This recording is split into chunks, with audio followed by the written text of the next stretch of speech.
under President John Dramani Mahama.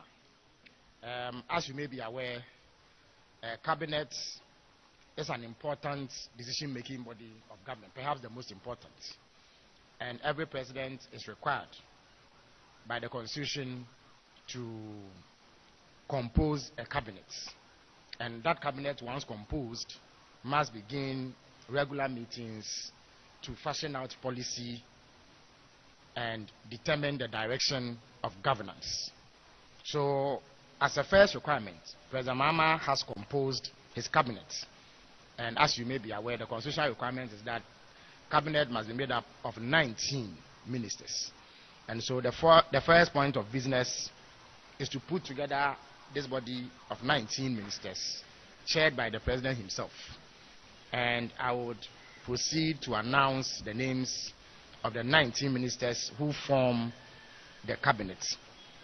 First on the list is the Minister for Finance, the Minister for the Interior, Minister for Health, Minister for Defense, the Attorney General and Minister for Justice, the Minister for Energy and Green Transition, the Minister for Education, the Minister for Trade, Agribusiness and Industry, Minister for Lands and Natural Resources, Minister for Foreign Affairs, Minister for Food and Agriculture, Minister for Communication, Digital Technology and Innovations, the Minister for Roads and Highways, Minister for Environment, Science and Technology, Minister for Works, Housing and Water Resources, Minister for Local Government, Chieftaincy and Religious Affairs, Minister for Gender, Children and Social Protection, Minister for Transport, Minister for Labor, Jobs and Employment. So these are the 19 ministers who form cabinet together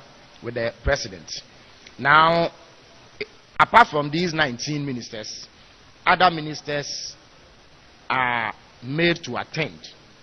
And so you find that the description for that would be in attendance. So the following ministers were in attendance at cabinet today.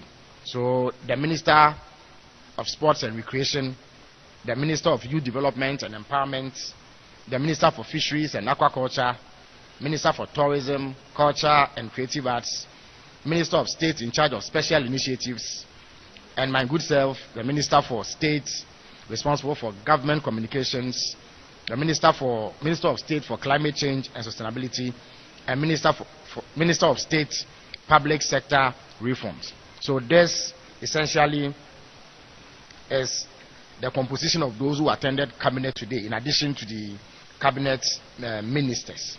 Now, today's session primarily was to introduce cabinet and ensure that people have a handle on what exactly the expectation is of them in cabinet. The ground rules were set out, and important briefings on matters relating to governance took place. There were a number of briefings.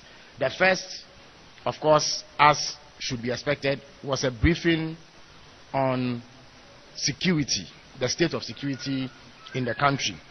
So the Minister for the Interior, the Minister for Defense, and the National Security Coordinator took turns to brief cabinet on the security situation in the country. And the general view emanating from the briefing was that Ghana's security was strong. We are a safe country, and people are free to go about their normal activities without let or hindrance. And whatever threats exist, our security agencies have the capacity to deal with. So Ghana was declared safe from the briefings that were made at cabinet today. The second briefing was made by the presidential advisor on the 24-hour economy and accelerated export development, Mr. Guzitano. He briefed cabinet on preparations so far towards a full rollout of the 24-hour economy. And one was left with the impression that tremendous work had gone into what is arguably President Mahama's foremost transformation plan, which aims to convert the Ghanaian economy from its present state into one that never sleeps and works around the clock. The briefing from Mr. Tano and his team shows, I beg your pardon, that we are on course to ensuring a smooth takeoff. And in due course, the 24-hour secretariat would be engaging the Ghanaian media so that through you, they can apprise the people of Ghana as to where things stand. And the president and everybody else in cabinet was highly confident that based on the roadmap that had been established, we were on course to achieving the objective of having a 24-hour economy. The final briefing was made by the minister responsible for finance. As you may be aware, we campaigned strongly on Ghana's failing economy. And indeed, our fears were borne out when the finance minister made his briefing. The situation is dire. The numbers are even worse than we had known in the period of the elections. But the minister, the president, and others involved in the management of the economy were confident that the proposals, the policy propositions, and the program that President Mahama has put on the table were sufficient to turn around the situation and lift the pall of economic hardship and despair that has hung over this country and its people all these years under the new Presidential Party, where economic mismanagement and imprudent decision-making was commonplace. In a few days' time, President Mahama will be addressing Parliament. He will be delivering a message on the state of the nation to Parliament, and he will take the opportunity to delve deep into our current economic state, what we inherited, and what plans there are going forward to ensure economic revival and resuscitation. A few days after that, the National Economic Dialogue will take place from the 3rd to 4th March, and there too, various stakeholders in our economy, drawn from academia, civil society organizations, public servants, public officials, and other interested parties in the Ghanaian economy will meet to deliberate on the state of affairs. And there too, further insights will be shared on the state of the economy and how we can collectively achieve consensus on the steps that need to be taken to ensure that we get out of the situation and are on the road to rapid economic growth and development.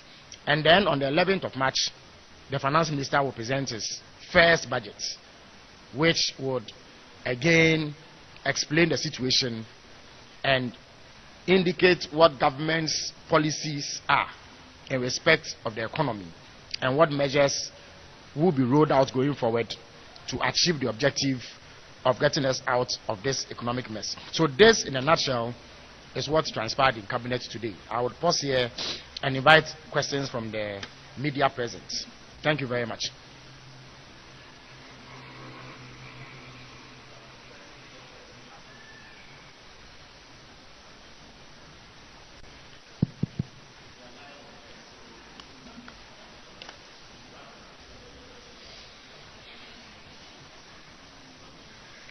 If there are any questions, I would welcome them at this stage.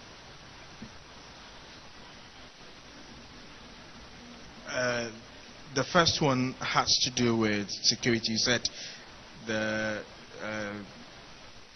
briefing that His Excellency the President had some assurances that the country was safe and that everything with respect to security was, for want of a better word, top-notch. But we know the situation in Boku, the Wali enclave is nothing to write home about. That cannot be described as we being in the safe, so to speak, space. Well, those are isolated incidents of chieftaincy, Kumlan conflicts. And at the cabinet session today, the security chiefs were on hand to provide an update on the steps that have been taken to, as it were, bring the situation under control and ensure that they do not recur. So all that was part of the briefing. If you take out those isolated cases of conflict, which in any event predate the coming into power of this government and have been raging for decades in some instances, the general security situation is safe, and one can be confident that we can go about our activities peacefully as a people. Do we get a sense as to what approach the government wants to have with the issue on the conflict around that area? I think that President Mahama himself has indicated that he remains committed to resolving disputes such as the Boku conflict and others that are in various parts of the country. He has spoken about the need to use dialogue and stakeholder engagement as a tool towards achieving lasting peace in these areas, in addition to deploying security measures, deploying intelligence measures to ensure that early warning signals are picked up and they are attended to expeditiously to forestall the outbreak of violence. And where there is some outbreak of violence, we respond rapidly to bring it under control, to preserve life and property. My question is on energy. You mentioned that the energy minister is part of cabinet. I want to find out, WAPCO announced that it was starting with its PN exercise, I think, some days ago. And we were told that fuel had been procured to make up for the shortfall that was expected. In recent times, we've heard some complaints about intermittent power supply in some parts of the country. And if you scan through social media, you get that concern as well. I want to find out if the issue of intermittent power supply, as has been suggested on social media, came up at this meeting, and what has been done to resolve the challenge, if there is any. What I can say is that the energy minister is aware of the situation, and in the coming days he will be engaging the public on what the threats that we faced at the very onset of this government, which related to the closure of the West African gas pipeline and the failure of the previous government to meet its obligation of providing fuel for thermal power generation, was averted. Government has brought in adequate supplies of fuel, but it is important from time to time to engage the public to address concerns that they may have with the power situation. The Energy Ministry will be doing that in the coming days. Okay, Minister, my question has to do with the CLOSAC strike. We saw the Labour Minister part of today's meeting. Is it the case that that issue didn't come up? And if indeed it came up, what was the response to that issue? Well, what I'm aware of is that today's meeting involving the tripartite committee, at which the finance minister, the Labour minister, and in fact the president were present, discussed the fixing of the minimum wage and determination of the base pay. That was the agenda of the meeting that was held this morning. As for the CLOSAC strike, I think government's position has been made clear through the briefing that I made yesterday, and I do not anticipate that it will change. Thank you very much for coming.